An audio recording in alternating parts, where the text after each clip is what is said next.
السلام علیکم۔ جو اللہ تعالیٰ سے رو کر مانگتا ہے اسے بعد میں رونے کی ضرورت نہیں پڑتی۔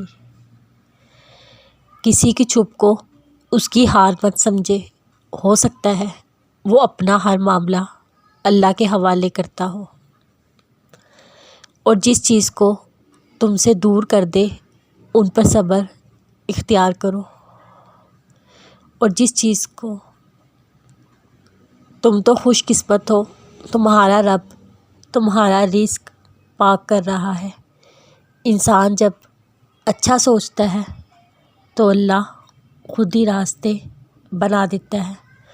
تمہارا رب جس چیز کو تمہارے قریب کر دے اس میں حکمت تلاش کرو۔ دل بڑا ہونا چاہیے، دینے والی ذات تو اللہ کی ہے۔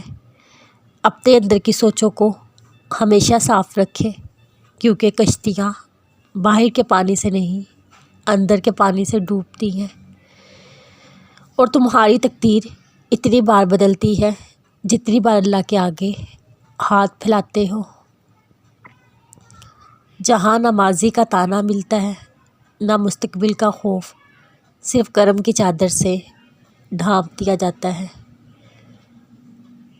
کہ وہ لوگ تیرے قابل ہی نہیں تھے جن کو میں نے تم سے دور کیا۔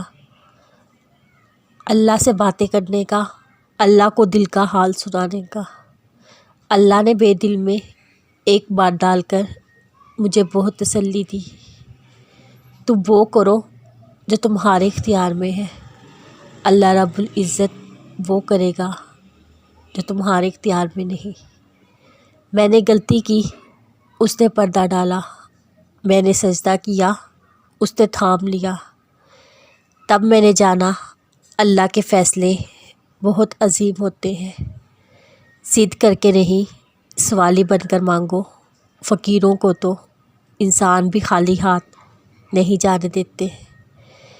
جس دن اللہ تعالیٰ کے حضور پیش کیے جاؤ گے تمہارا کوئی بھی راز چھپا نہ رہے گا۔